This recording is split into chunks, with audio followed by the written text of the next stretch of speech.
audience already. Let's see, who do we got? We got Ana Iris Perez. DT is here. Thanks so much for being here today. So we've got another member showcase. Thank you so much. We've got Tristia Hennessey here to join us, and we're going to be talking about Tristia for the entire time. That's what we're going to be discussing. Asking her questions about her background in L&D and her adventures with technology. And I think that you have a particularly interesting story, Tristia. I'm really glad that you're participating in this today, because I definitely would want to learn more about what you do. So you're an instructional designer, L&D consultant, multimedia creator. You do simulations, videos, learning games, 360 tours, AR, VR learning experiences. You won, what was it? You won the DevLearn demo. You won Demo Fest at DevLearn. And didn't I see something? You were also at Learning Solutions, and did you win something there? I was speaking at Learning Solutions. Oh, you were speaking at Learning Solutions. That's right. That's right. I did find that.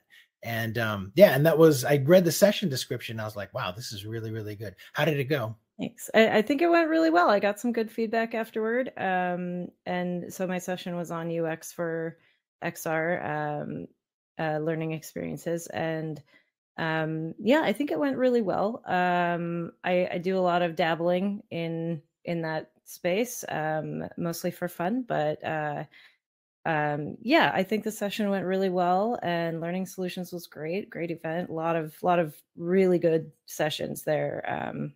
So I had to bring my A game, to fit in. Yeah, Learning Solutions is a good one. I used to work for the Guild, and that was always my favorite, even more than DevLearn. I loved Learning Solutions, especially, let's say, I think it's at the Rosen Center now, but it used to be at the Hilton in downtown Orlando, and that was the spot. I loved it. So yeah, that's very cool. So let's get into it a little bit. You tell us a bit about yourself and your journey into the field of instructional design and e-learning development. You do a variety of things. It seems like very much media related. How did you get started in all that? Yeah.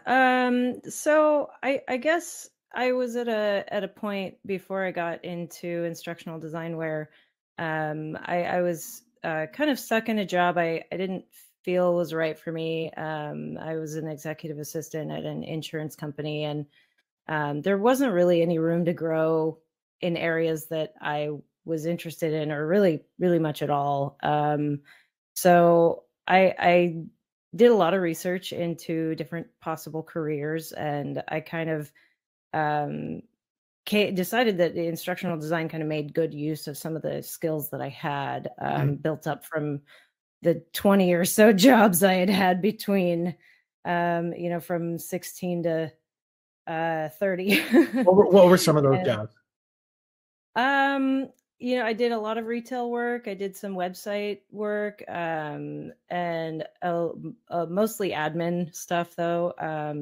I worked for a company that was doing curriculum development for financial consulting education, and it was very niche. And somehow they had contracted with another company to create this simulation for risk management training. And it was just the coolest thing I had ever seen. And so that had always kind of stayed in the back of my mind. And I didn't go right into training after that. But a couple of years into my job as an executive assistant, and I just felt like my creative side was not really getting utilized. I was using all this technology, and we were very, I guess, tech savvy. We used a lot of tools, and I, had computer skills, and I just felt like the creative side was really missing, and I wanted to work on projects and not, manage calendars. So, right.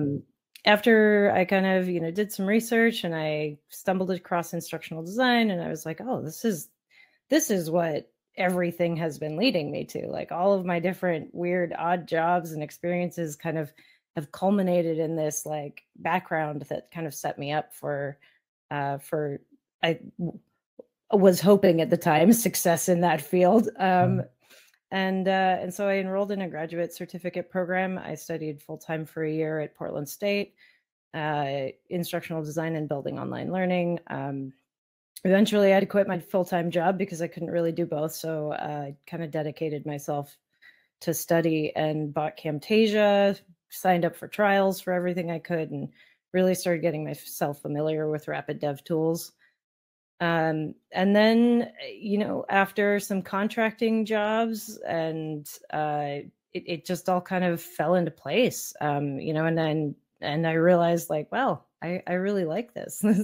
Wow. This is fun stuff, and it's always changing, like working on different projects. And I think, I eventually became a salaried employee with my the consulting company I work for now, Evolve Solutions Group. And now I do that full time, and it's great. I would love to hear what's the timeline for that, because I know we have a lot of in our audience anyway. There are a lot of newer instructional designers or people that have shifted careers. But how long ago was that when you completed your certificate and just dedicated yourself to being an ID? So I finished the certificate in 2015. Okay. The end of 2015. And I was pretty much hired right away. I had been working on my portfolio the entire time I was in the program. And, being able to study full time and not work at the same time kind of gave me that time to be able to, do both, work on my portfolio and sample pieces. And I was hired by the city of Portland for a contract job.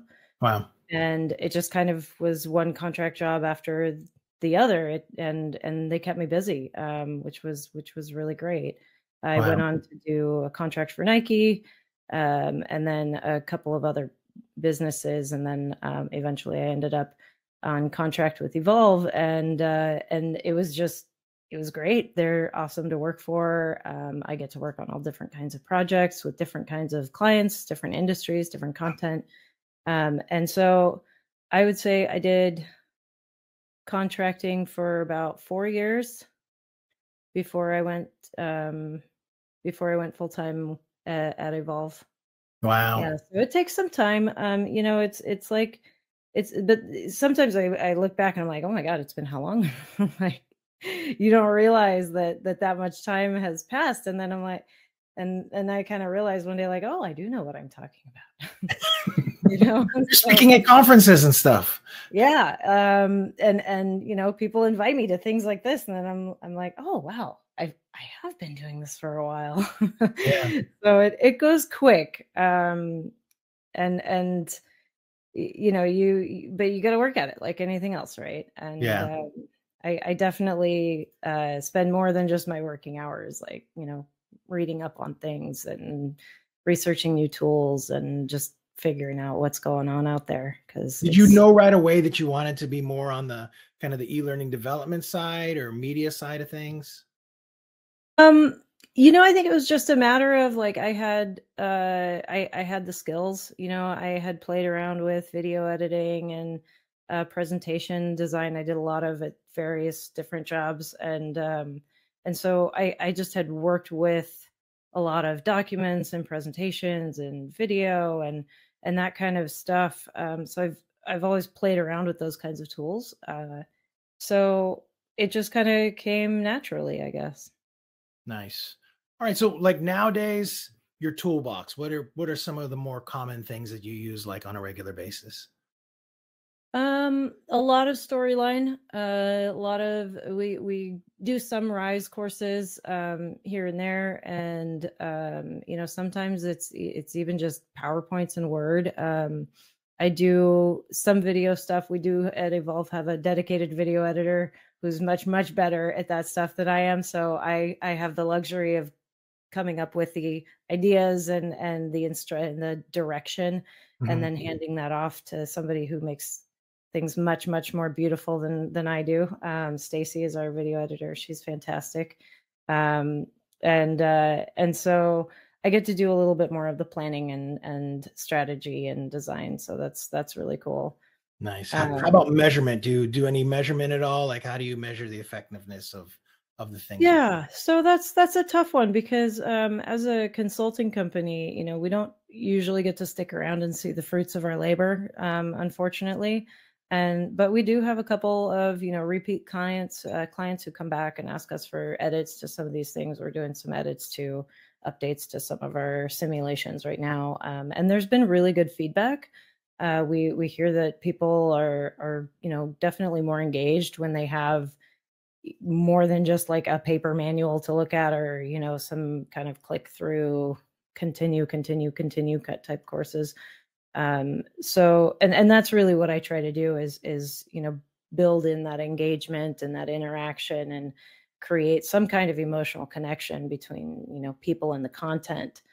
And really, I guess when I'm going through a course, my measurement really, being that I don't always have access to, how is this actually doing with our audience? Are we meeting the objectives?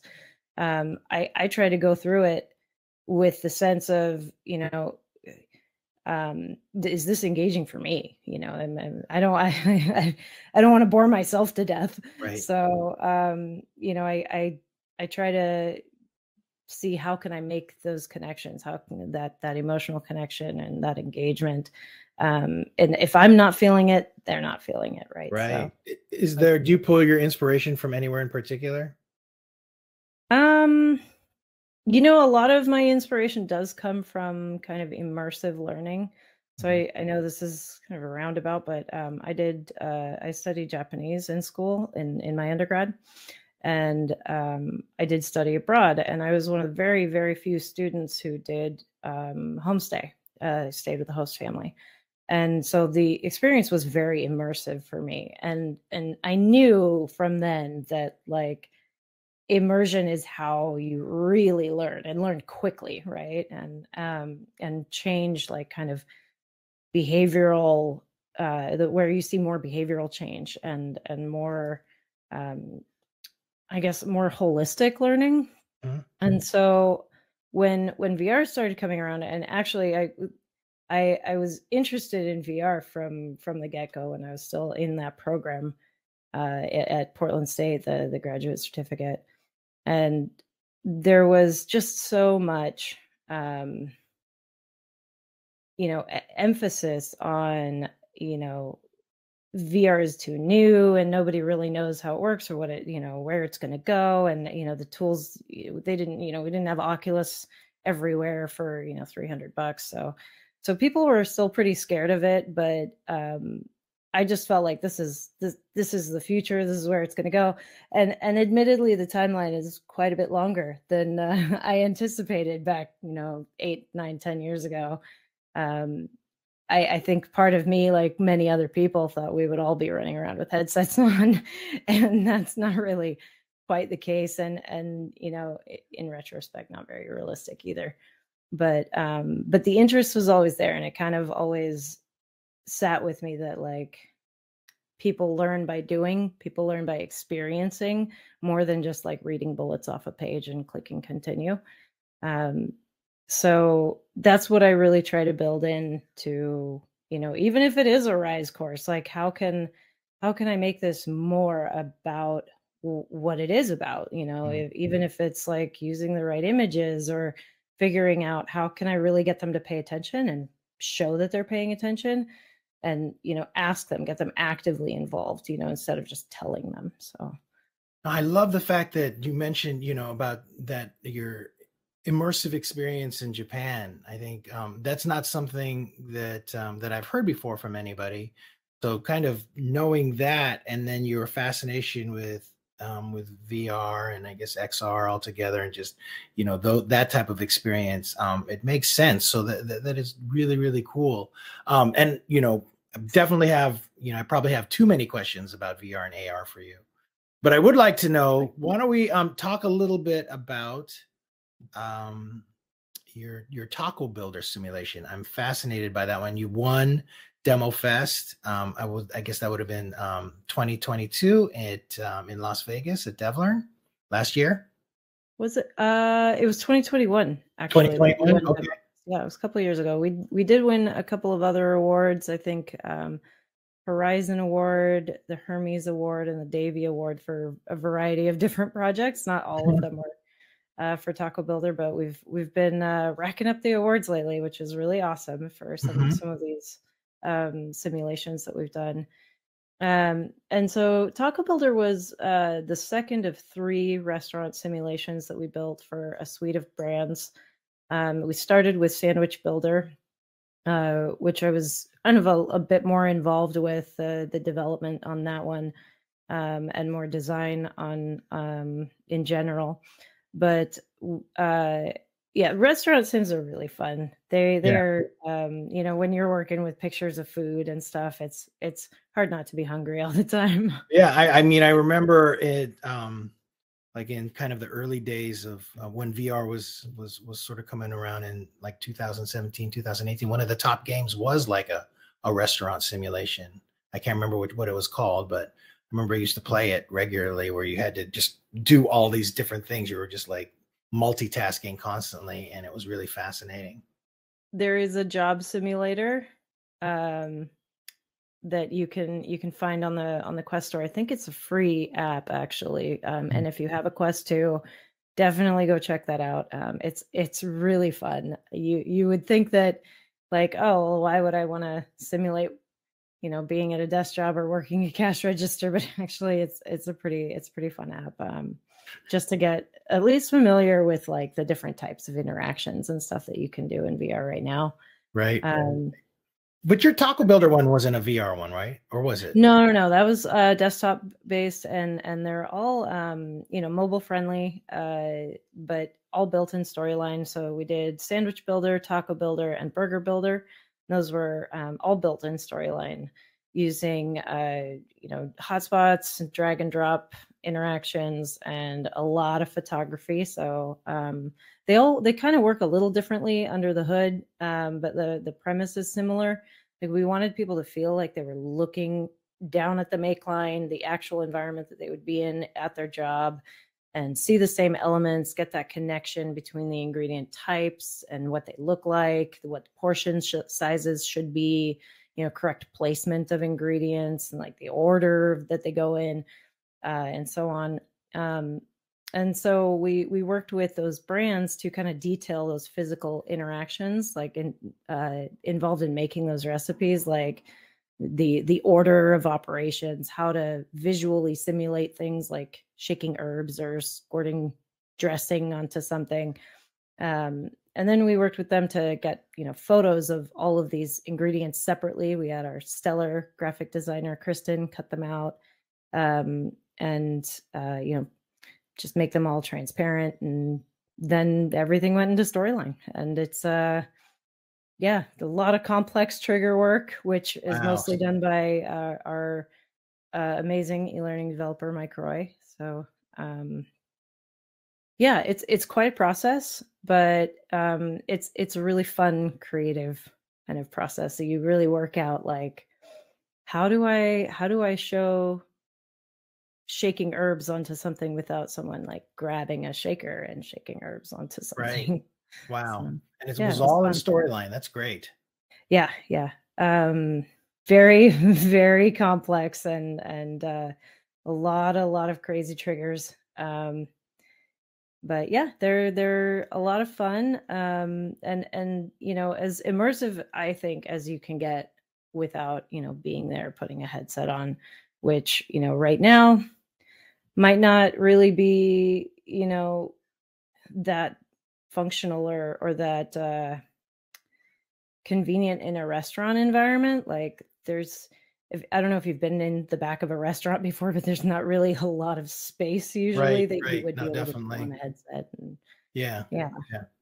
Very cool. You know, and so I do have like VR, AR questions, and I know we spoke earlier that you know, your experience is probably a little bit more on your personal side of things. But what had happened was I went to your VR and LXD community, and I just started watching some of your YouTube videos, and I was like just fascinated because you're in a different platform, and you're actually in a simulated environment, and I would suspect that environment was in virtual reality, and you were having conversations and sharing things in different areas, and all of that, and it looked really, really cool.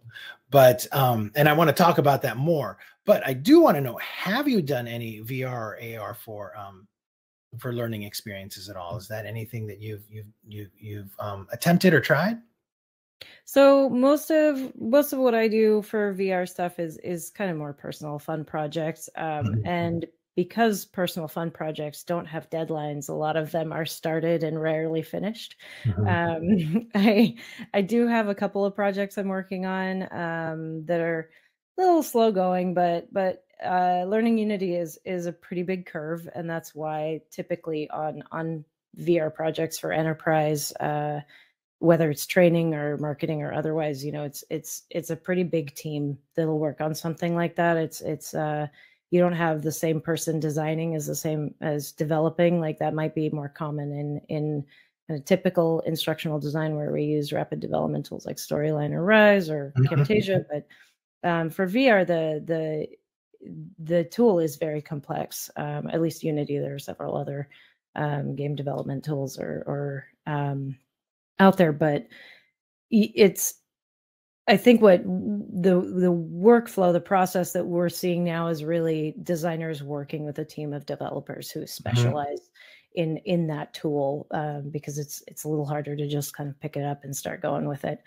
But there are some overlaps, and definitely, if you can work with some of the more complex features of Storyline, like you're already ahead of the game, and you'll see some of those kind of transferable at least ideas, if not skills.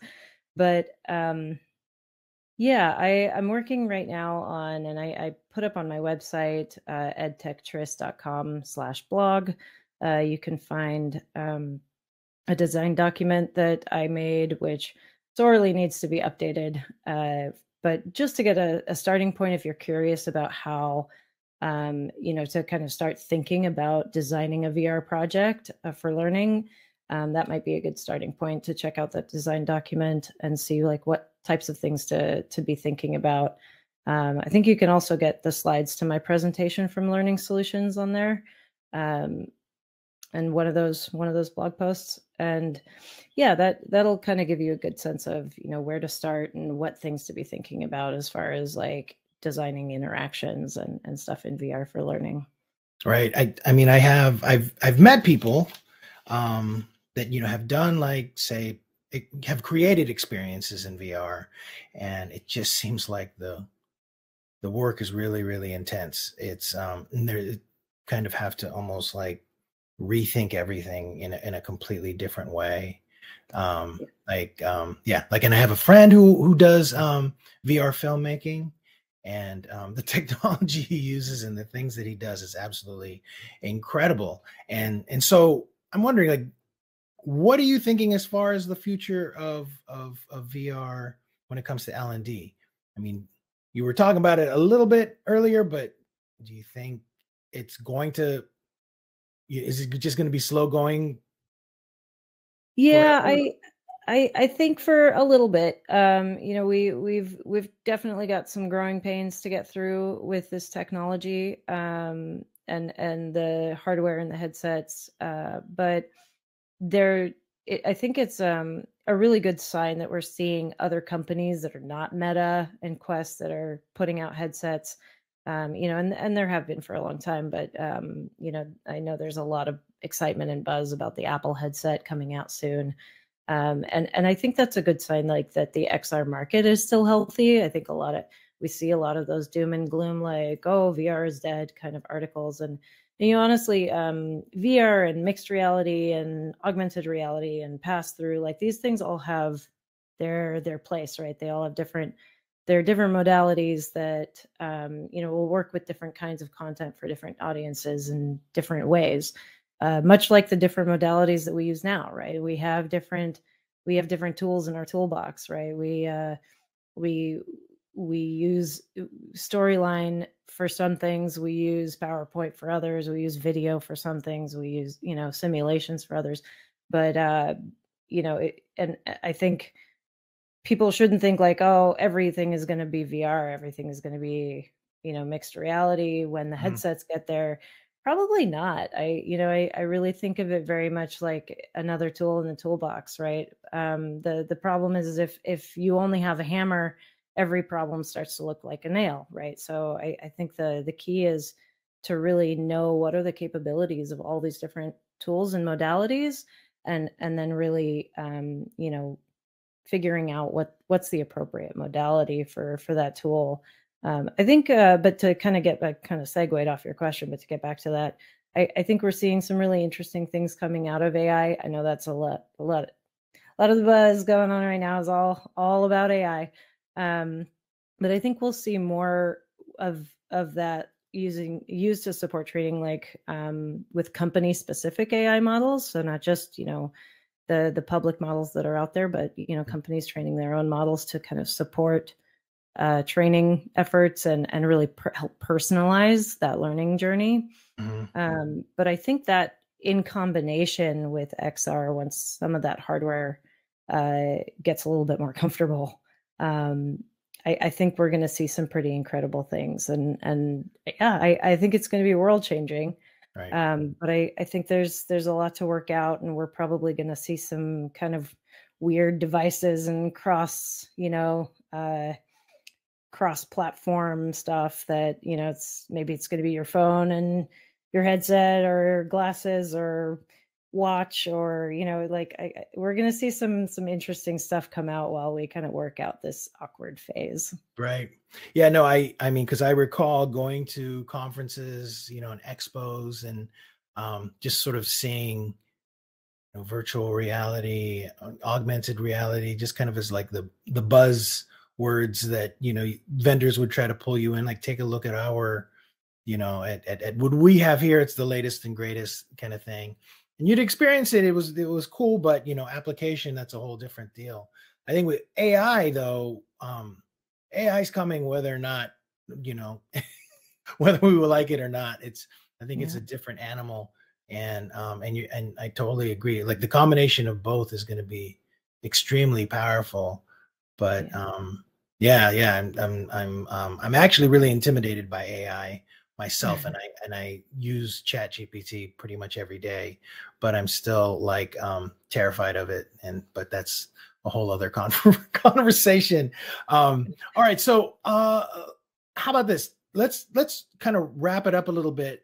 Talk about your XR and LXD community. I'm so fascinated by that because it looks like Yeah. you've had regular meetups. And what platform do you meet in? What are you seeing there? Because there definitely has to be a group of participants to be able to sustain that, and you have videos to show for it. Yeah, yeah. So we do put up recordings of all the past meetups. Save a few that were lost for some technical difficulties, but yeah, we put those up on YouTube. If you should be able to find it if you search XR and LXD on YouTube. And we meet monthly in Spatial, the last Wednesday of every month at 5 p.m. Pacific, 8 p.m. Eastern. We talk about all different things related to XR and learning. We'll kind of have a different focus at each meetup, and sometimes we'll demo some apps. Sometimes we have guest speakers come in and share their experience and their what they're working on. So it's usually a pretty small group, but Mhm. we're slowly growing, and there's more and more interest, and definitely would love to see any of you there if you want to come by and say hi. We're meeting next week on Wednesday, so on the 31st, that'll be our next meetup. And I'll put out some stuff on LinkedIn about that. I think this next one we're going to be talking about metaverses and learning environments. So we meet in Spatial. That's a metaverse environment. Yeah, is it spatial.io? Yep, that's the Okay. one. Go ahead and make your character in advance, because that can suck you in. Character creation is always fun.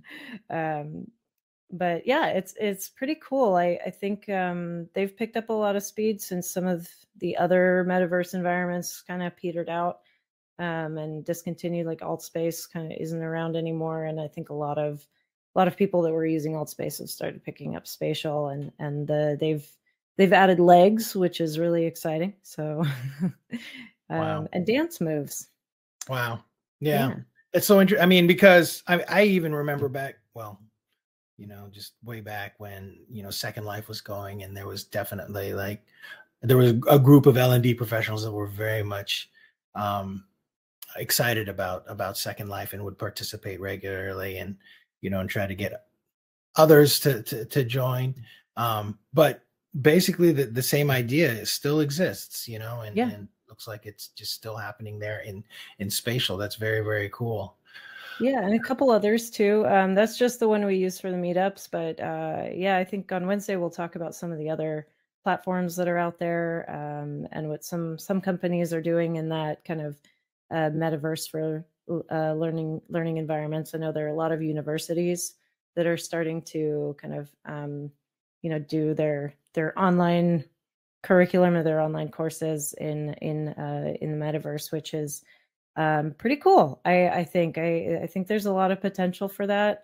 I think right now, especially since a lot of those environments you can access desktop or headset. So, for Wednesday's meetup, you don't need to have a headset to join. You can do that just on your browser. Yeah.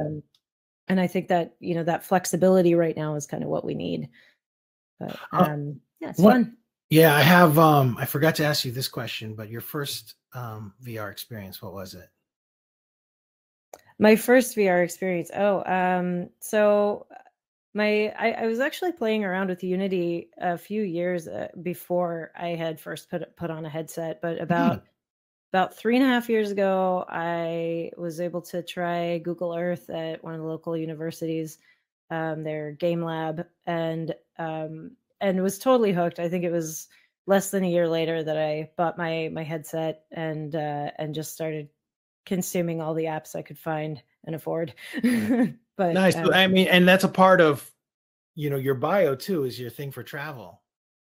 yeah, I do love travel. And I've been fortunate enough to be able to do that a bit. And yeah, I think, things like Google Earth or Wander for VR, to kind of share places with people who might not be able to otherwise visit them, is just such an amazing thing. And I've talked to some people who are doing some really awesome stuff in that space, like even storytelling in VR, and taking people back to, there's one lady I had a conversation with that is working on a project where she's putting people in headsets and then taking them to specific places from their past and having them tell stories and recording that.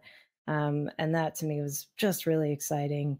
Letting people kind of relive the moment, and even other applications like, for people who physically are unable to travel, to be able to go and experience parts of the world, I think is really monumental. And the better that technology gets, I think is just gonna, I don't know, I think it'll make the world a better place, really. Yeah, definitely. Yeah. My mom, who is 87, I had her here, I guess it was last year, and I have an HTC Vive, like an old school one. And I had her, we just sort of guided her on Google Earth to different places that, Yeah. that she's lived, like in the Philippines and things like that. And it was, for her, it was just like, oh, 'cause she wouldn't have been able to experience that otherwise, So it is an incredibly, uh, just amazing experience being able to do that. I like in Google Earth, I tend to just go out to the desert, and then I don't know, play around with the sun setting and rising. I just like to look at that, but it's very meditative and peaceful to be able to do that. Okay, my last question for you, Tristia, is if you weren't an L&D pro, what do you think you'd be doing? I like to joke sometimes that if I didn't have mounds of student debt, that I would be a florist, Yeah. and arrange flowers. Yeah. For some reason, I've always found that really cathartic. I did a flower arranging competition when I was like 8. and I will never forget that. I won a blue ribbon, and I don't think I'd ever won anything before other than like the spelling bee. So that was my moment, and that I knew I loved arranging flowers. But I also have terrible allergies, so it's probably not the right career field for me. I think I dodged a bullet on that one. Oh, that is great. That's wonderful. All right. Well, Tristia, thank you so much for sharing with us today. I really appreciated hearing more about you and learning more what you do. And of course, helping support TLDC. That's huge for us just to keep things going over here. But Thank you for having me. yeah, and at some point I am hoping to, because we've done like sort of XR events in the past, just sort of online. If I throw another one together, I'd love to have you on to talk about your experiences. Absolutely. Yeah. I'd love to make it. So Cool. when, I'll be there. All right. All right. Thanks, Tristia. Thanks everyone for showing up today.